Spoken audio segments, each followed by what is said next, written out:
President Reagan reluctantly signed the MLK, bill into law in a federal holiday because, in fact, he did say, well, after he signed it, or I think it was before after he signed it, that the jury was still out on Dr. King. Ronald Reagan did say that, so he reluctantly signed it. He was made to do that. But I think at the very core, one, I believe we need think tanks. One, Dr. King was one of the most foremost intellectuals. So I believe in research, I believe in analysis, I believe in reading, I believe in the exploration of knowledge, I believe in the collection of facts, because you cannot argue without facts. You can say, well, we know what the issues are, but you got to be able to analyze the issues, and you got to be able to make your case, because we are always in a battlefield of ideas. There's a marketplace of ideas. So you can't tell me, well, but you got to be able to make a case. You got to be able to argue. You don't just go to court and say, well, Your Honor, yes, I know what the crime is. No, you got to be able to make a case. You got to be able to hire a lawyer who makes a compelling evidence as to why you did not do what you're accused of doing. So you don't just walk in there and say, well, Your Honor, I didn't do it because this is what happened. So I believe in the collection of facts. I believe in the application of facts. And I believe in the idea that we can use folks with the intellect to make a case. And Dr. King, there is nobody, I think, in the civil rights movement who had the kind of intellect that Dr. King had. At its very core, he was an intellectual. I mean, he was quoting the Italian philosopher Dante. I mean, he was an intellectual at the very core itself. He was quoting Shakespeare. So to be an effective, I think to be an effective advocate, you got to be able to have an intellectual power. Or you should at least. That's just my take. No question about it. It's not only the message, it's the messenger. And he had all the credibility that he gave to the cause, the credibility he gave to the issues around civil rights and poverty. Right. He provided us. He lifted every time he gave a speech. He was not on. The strategy was laid out based on fact. Right. The idea where you need to go based on fact. He was like a journeyman. He was like, I'm gonna you travel through this line, and I'm gonna show you which way to go. But I'm gonna show you how, and I'm gonna tell you what is going on before you get there. So, but we're talking about 50 years ago. Those same words, as I've said, those same words could be expressed today because it's based on fact.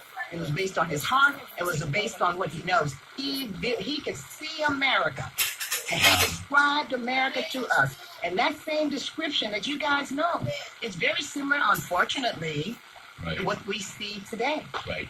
Yeah. And Bill, because when you look at it, we live in a capitalist nation, right? And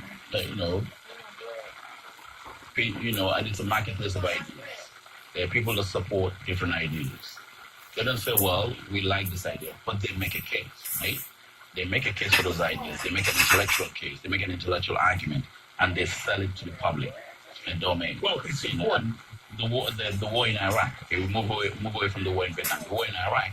The entire war in Iraq was hatched right at the American Enterprise Institute, the AEI in New York, which is the leading conservative think tank in the nation. The New York Times.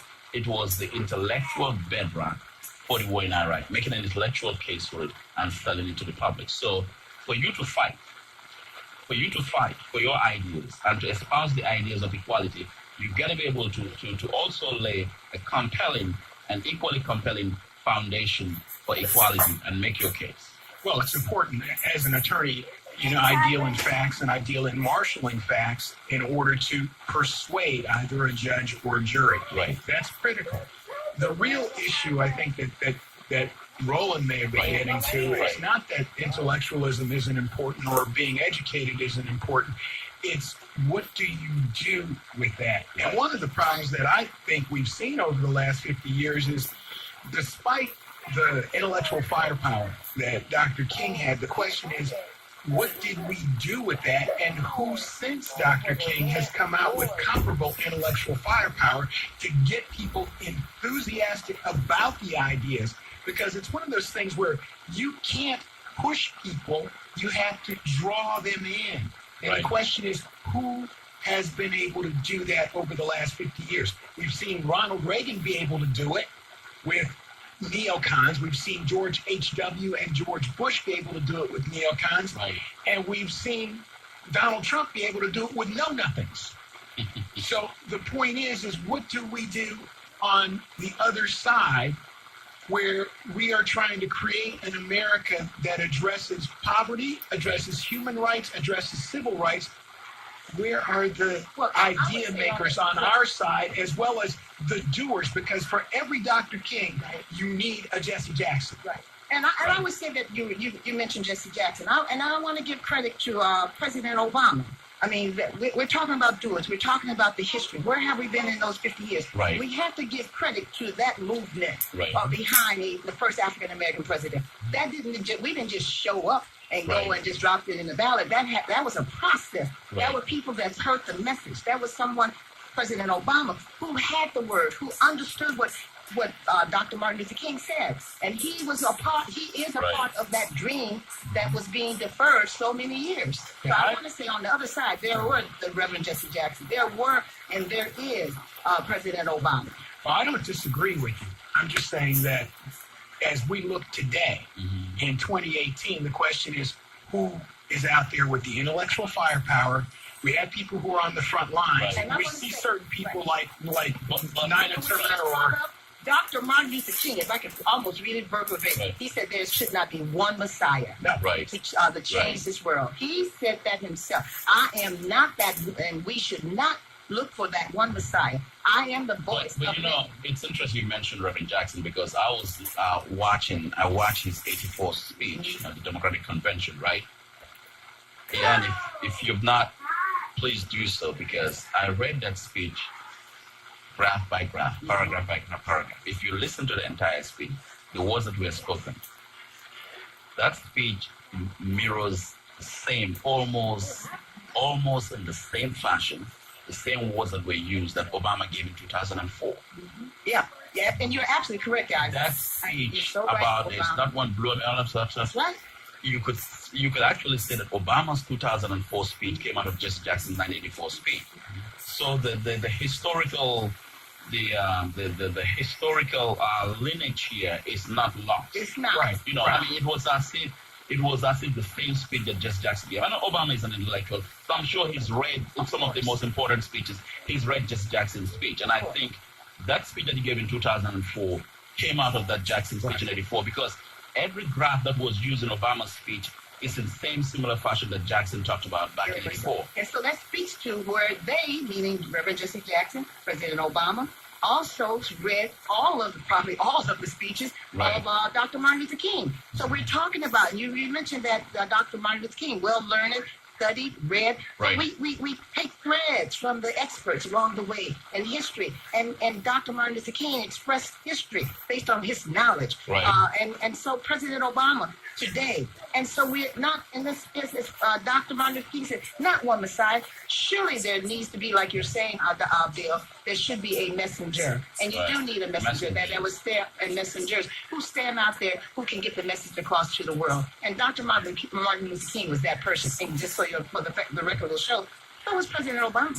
Yeah, my point isn't about a single Messiah or messianic figure. My point is about the messenger, and frankly, the more messengers we have that coalesce around a similar message, the better off we are.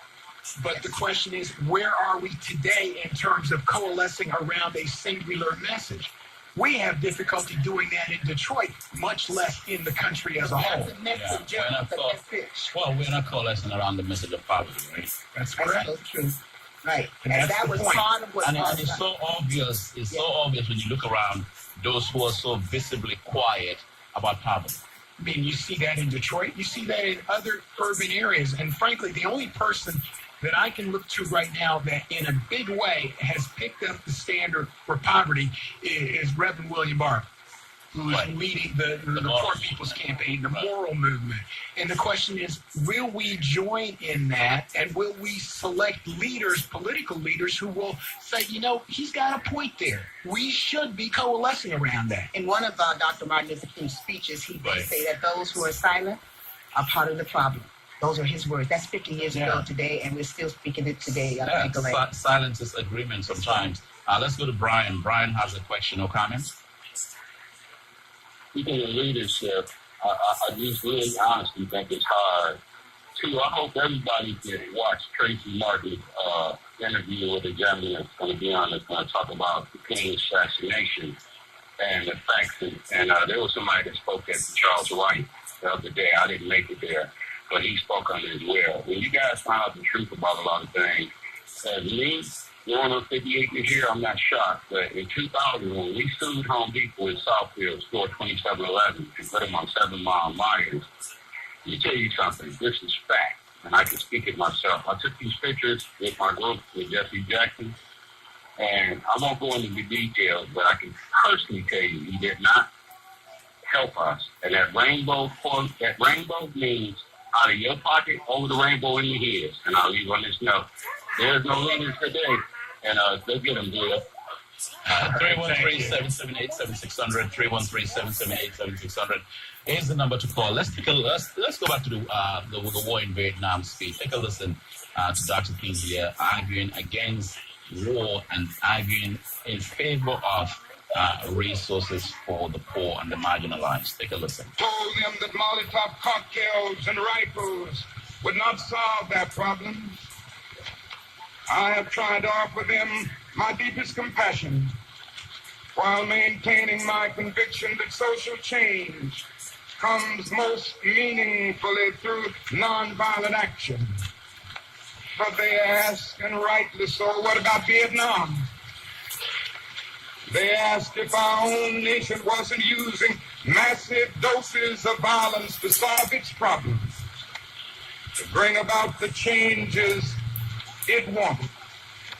Their questions hit home, and I knew that I could never again raise my voice against the violence of the oppressed in the ghettos without having first spoken clearly to the greatest purveyor of violence in the world today, my own government. For the sake of those boys, for the sake of this government, for the sake of the hundreds of thousands trembling under our violence, I cannot be silent. Been a lot of applauding over the last few years. They've applauded our total movement. They've applauded me. America and most of its newspapers applauded me in Montgomery. I stood before thousands of Negroes getting ready to riot when my home was bombed. And said, we can't do it this way. They applauded us in the sit-in movement. We nonviolently decided to sit in at lunch counters. They applauded us on the freedom rides when we accepted blows without retaliation. They praised us in Albany and Birmingham and Selma, Alabama. Oh, the press was so noble in its applause and so noble in its praise when I was saying, be nonviolent toward Bull Connor. When I was saying, be nonviolent toward Jim Clark. There's something strangely inconsistent about a nation and a press that will praise you when you say be nonviolent toward Jim Clark, but will curse and damn you when you say be nonviolent toward little brown Vietnamese children. There's something wrong with that press.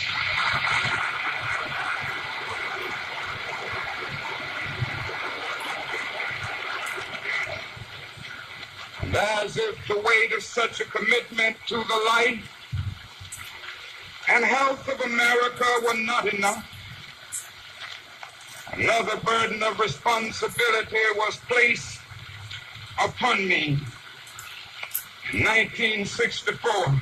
We'll come back again to that speech. Dr. King exposing the contradictions